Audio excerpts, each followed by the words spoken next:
The Crash Bandicoot series has been around for like 26 years now, and the series will be celebrating its 30th anniversary in 2026. And the latest game that we got to see, or the latest, I guess, mainstream Crash Bandicoot game that we got to see was a game that came out back in late 2020, which was Crash Bandicoot 4. It's a game that people have been waiting to see since like the late 90s, early 2000s. And the game definitely turned a lot of heads, and in terms of quality and visual presentation, it exceeded a lot of people's expectation, and it was better than anything that came out when Sony was still the publisher for the older Crash Bandicoots games. But here's the thing. Back when Sony was still the publisher for Crash Bandicoot back in the late 90s, those games sold way more on, the PS1 than what Crash Bandicoot 4 did on multiple game systems. I believe Crash Bandicoot 4 came out on the PlayStation 5, PS4, Xbox One, Xbox Series X, and even Nintendo Switch. And I really don't hear Activision talking too much about the sales, other than the fact that it manages to reach over or somewhere around 400,000 in sales within its first week or its first month or what have you. I don't even know if Crash Bandicoot 4 even broke 1 million in sales. Not to say that, Crash Bandicoot 4 is bad, because it's the opposite of that. Everybody liked a lot of things about Crash Bandicoot 4, including the dialogue, the story, the gameplay, the character designs, all that stuff. The problem is, Crash Bandicoot, for the most part, has not really been as popular as he once was during the PS1 era of gaming. And I feel like a lot of it had to do with the fact that, during the 2000s, we had a series of games that really, I'm not going to say they were all bad, but like they didn't have the same, what's the word? They didn't have the same like luster that the older games had. It didn't have the same type of appeal that like the first 3 major Crash Bandicoot games had. And then you look at the Insane trilogy, which came out back in the late teens. I'm pretty sure that broke over 1 million in terms of sales, because it was nostalgia and it was a remake of 3 of the best entries within the entire series.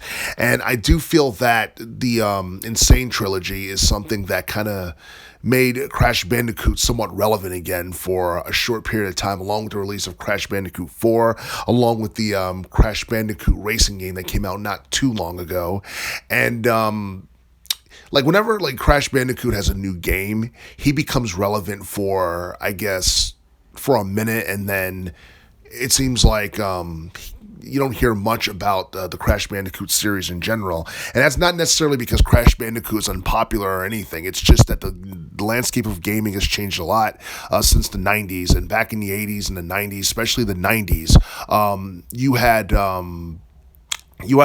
video game corporations like Nintendo and Sega and Sony looking for, I guess, their next big mascot that's going to be, I guess, the face of their company, that's going to make people want to buy their products in relation to anything relating to PlayStation or Nintendo or Sega or what have you. Like, Nintendo has made millions off of the Super Mario Brothers franchise and still continues to make millions to this day.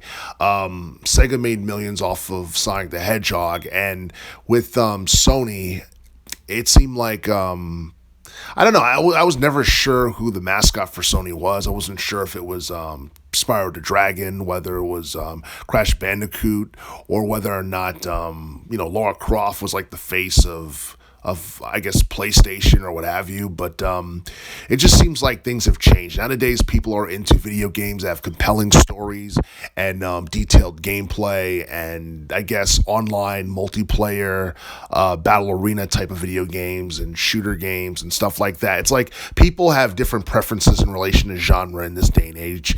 And Crash Bandicoot became popular during a time period where I guess the platform genre was still popular, and it seemed like the platform genre has declined in popularity significantly within the past decade.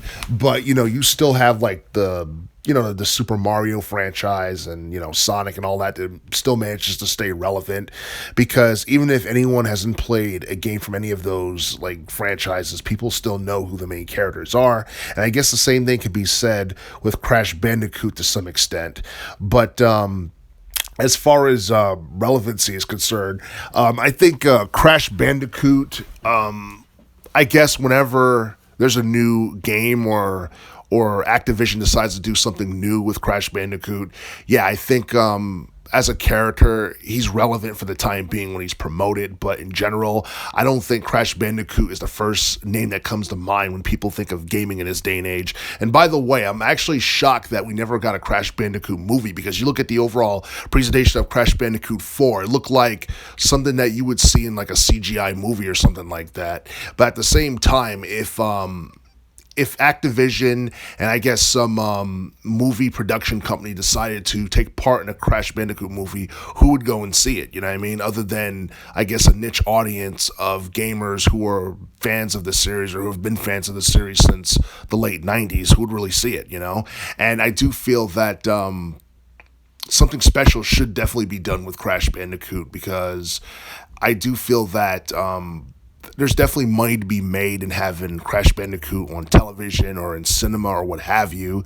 But I'm not exactly sure whether or not Activision's going to do anything special with Crash Bandicoot during its 30th anniversary in 2026.